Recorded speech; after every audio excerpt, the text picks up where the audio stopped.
Hi, Shareez. How are you? And compliments to the new year. Thank you. Same to you. Great. And I'm looking forward to discussing today's topic, which is executing your vision into reality. And my first question to you is, what is the first step you recommend someone take when they have a clear vision but are unsure how to start executing it? So, the best way to start is to write things down.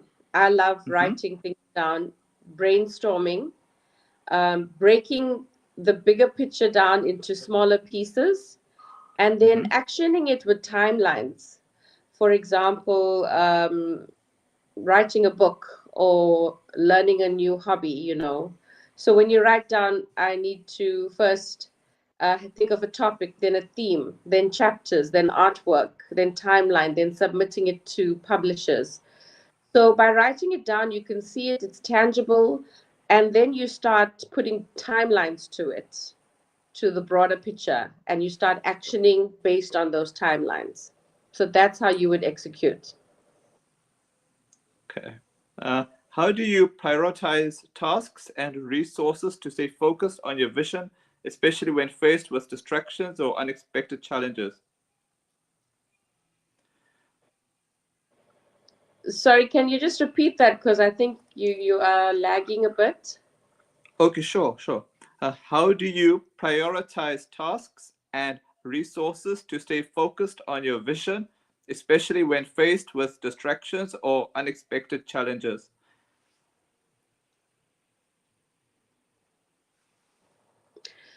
So I think the key thing here for me is to form good habits that pull you towards that vision. So, for example, if your vision is or your goal is to lose 20 kgs for the week or for the year, sorry, developing and sustaining that will ensure that you get to that goal. So, for example, the habit of exercising every day.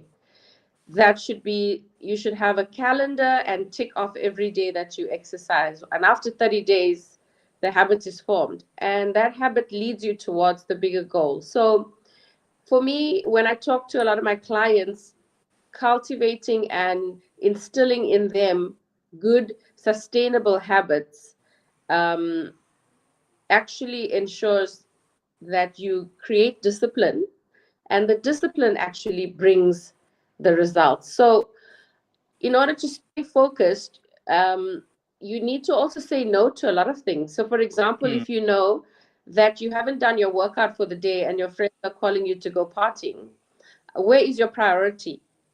So you should question yourself and say, is what I'm doing aligning with where I want to go in life and where I see myself? So that in that way you avoid the distractions and the detractions from the vision.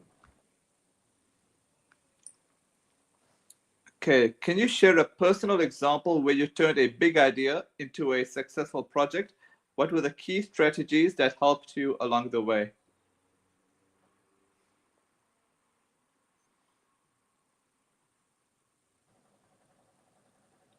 Yes, so I would refer to the publishing of a book. Um, the concept and idea came to me, and then I started writing it down and putting ideas and characters into the book. But also, when you start something, you should begin with the end in mind. If you're starting a project, you should say to yourself, what do I want the end to look like?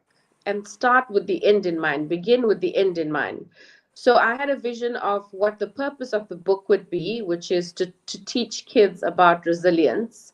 And how am I Mhm. taking that end lesson into the actual project? So the key strategies were obviously the why behind the project. Why am I doing this? Why am I vested in Mhm. it? What is the purpose of this project? Right? How will it benefit people if I share the story and this book? And then once you have the your idea, it helps to run it past people. So I showed a few friends the book, asked their opinion, and then sent manuscripts to all the publishers. And For a year, nobody wanted to hear from me, and then finally, last year, April or May or somewhere like that, Penguin Books finally accepted the manuscript. So the strategies that help you to be successful in any project is to begin with the end in mind, is to be almost obsessed um, with making it happen. So you have to have that drive and ambition to say, no matter what, I'm going to get this done. So, there were about 7 or 8 publishers who said, no, no, no, we're not interested, we're not interested. But I just continued and continued and continued. And eventually Penguin Books said, okay, fine, we will publish the story. So you've got to also have resilience. You've got to also have determination. You've got to also say, that was a setback, but I'm going to continue because I need to get the story out. I need to get this message out. Okay.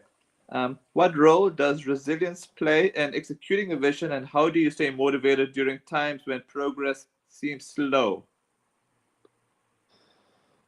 Can you hear me, Sid? Sure. Sure. Did you hear my last question? No. Oh, sorry.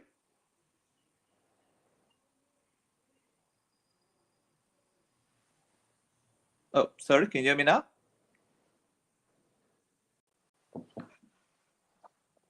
Oh. No, I can hear you now. Okay. All right. Okay. My question was, what role So what is the question? Okay, I was saying, what role does resilience play in executing a vision, and how do you stay motivated during times when progress seems slow?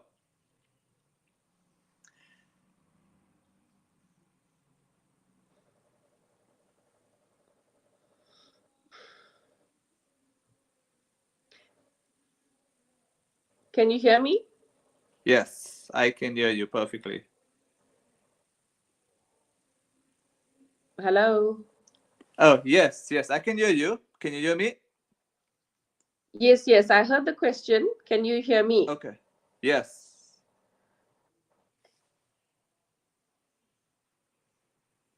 Hello? Yes, I can hear you. Okay, so resilience is basically the ability to bounce back after any kind of setback. It's the ability to keep going despite your detours or failures or setbacks that you might have in the project. And it pertains to a particular mindset, and you've got to cultivate that mindset by keep doing hard things. The more you do hard things, the better you get and the more resilient you become, whether it's physically hard things or mentally hard things. You get stronger, you learn to dig deeper, and you start to push yourself even more. So in order to stay motivated, you have to have that end picture in mind, and you have to have a never give up attitude. Elon Musk famously said, he would, the only way he would quit is when he would die, when he was setting up his companies and on the brink of failure. So we have to have the mindset that quitting is not an option. And you've got to keep going.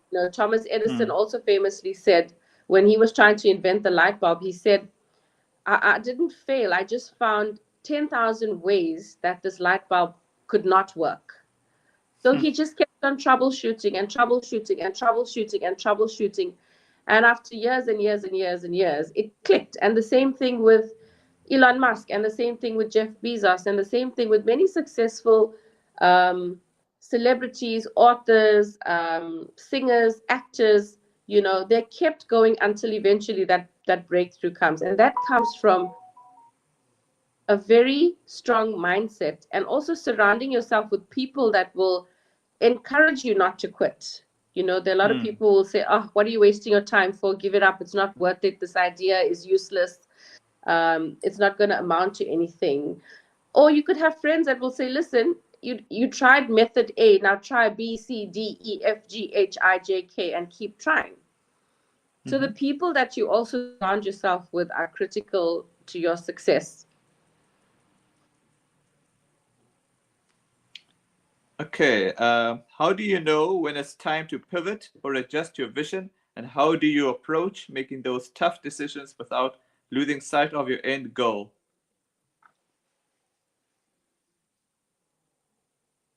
Um, so you know, feedback is a very wonderful tool, and like I Mm-hmm. said, surrounding yourself with the people that give you constructive feedback and not tell you what you want to hear. And also, if you surround yourself with people that are smarter than you, that are Mm. more successful than you learn a lot. So Mm. you can never learn from people that are on the same kind of wavelength as you. You only learn Mm. from people that are doing better than you, or Mm. have made a success in certain areas of their lives, you know, whatever Mm. that might be, in physical, mental, whatever, career, sports. So sometimes you need to ask people, show me my blind spot. What is it that I'm doing that's not right? Or go to a professional and say, hey, you know what? You've published 4 books. Tell me what's your secret. You've been a bestseller for 5 years. Can you share some insight on what made you different from the others? And I think we can learn a lot by engaging with the right people and asking for constructive feedback, in terms of adjusting your vision and, you know, understanding where you are in terms of the line towards the goal.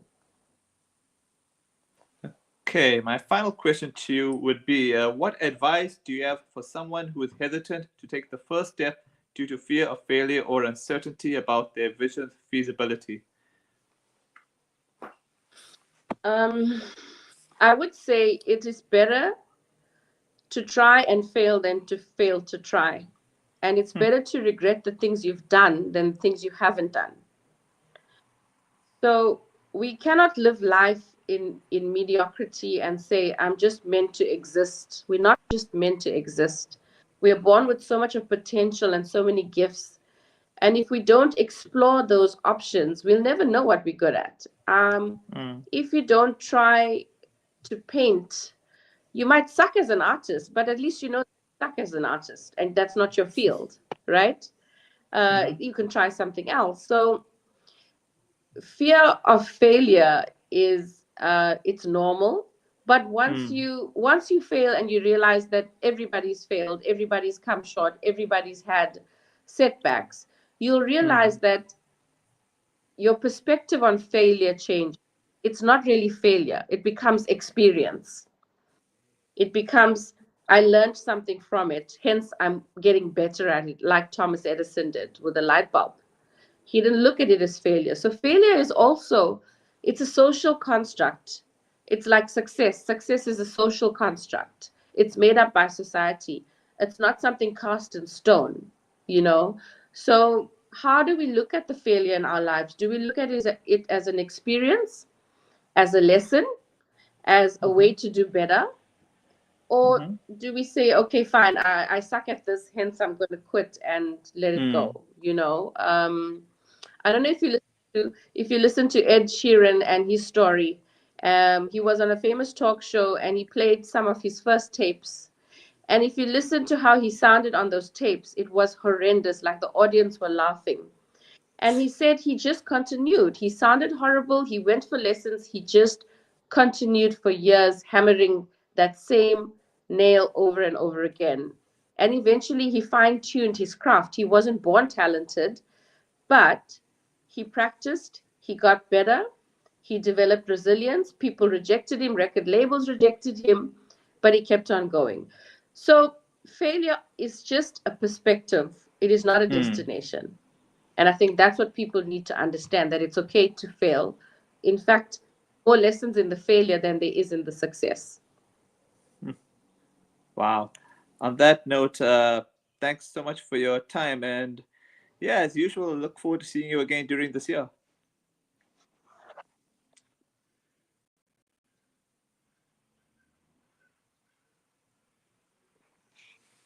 All right, Siddharth, thank you so much. Thanks for the questions. Very nice and thought provoking. I try my best. Take care. Take care. Okay, bye.